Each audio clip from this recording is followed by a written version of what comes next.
The Prabhupada Connection. Memories. 56. Pioneering the Way Srila Prabhupada Impacts Mexico. Part 9. Srila Prabhupada tests the offerings of the deities Katarvidha Sri Bhagavat Prasada Svadvanatriptan Hari Bhakta Sanam Kritvava Triptam Bhajata Sadeva Van Guru Sri Karanaravindam. The spiritual master is always offering Krishna 4 kinds of delicious food, analyzed as those which are licked, etc. Bhagavat Prasada, and he is satisfied. I offer my respectful obeisances unto the lotus feet of such a spiritual master. Once in Mexico City, His Divine Grace called his servant and asked him to bring the plate of Sri Sri Radha Maidana Gopala. At that time we made the offering and left the plate on the altar until the ratik was finished. The pujari would then take the plate of Radha Maidana Gopala. The pujari gave the plate to Shruvatakirti Das, Srila Prabhupada's personal servant, and His Divine Grace took the prasadam directly from the Lord's plate to test it. After testing it and stating that he liked it, he asked who cooked the offering.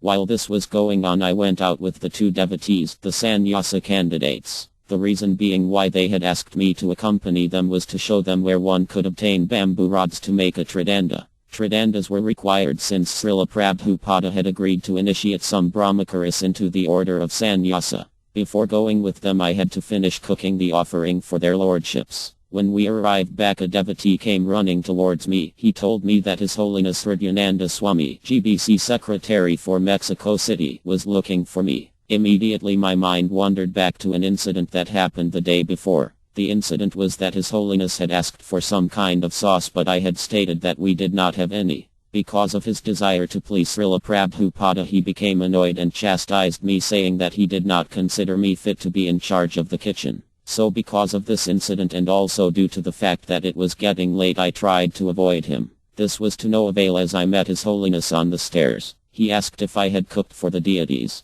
Closing my eyes, I replied that I had done so. His Holiness then said that Srila Prabhupada liked the offering. I could hardly believe what I was hearing. It took me time to gather my senses together again. My heart was beating quickly in happiness that His Divine Grace liked my cooking. I took this as encouragement to serve him in the kitchen, and also as an award because I was a traveling Sankirtan devotee and hence agreed to become in charge of the kitchen. Mexico City, February 1975. Language barrier. A tray of prasad had to be brought to His Divine Grace. The temple president was carrying one plate and another had to be brought from the kitchen. I was there at the time and I took the opportunity to help and to be able to render some small service for Srila Prabhupada. So I got the plate from the kitchen, then I went upstairs to Srila Prabhupada's room. I opened the door and put one tray on his table. Then, as I was about to offer obeisances to Srila Prabhupada, he started asking something about the preparations which were on the plate.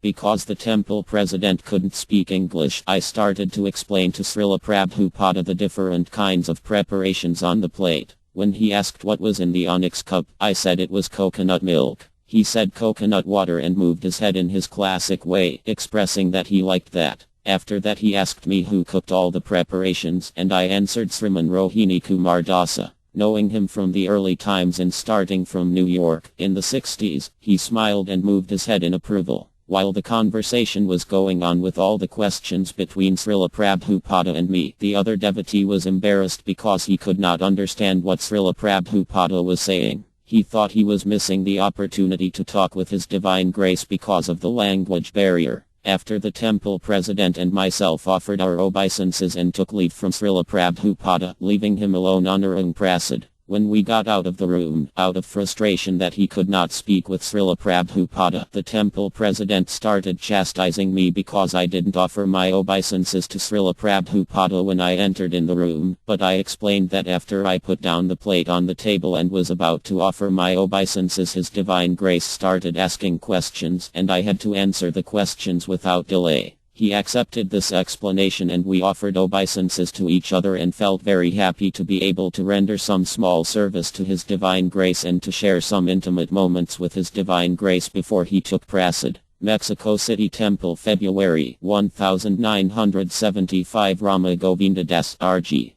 Bhakti Prapana Parvata Maharaja.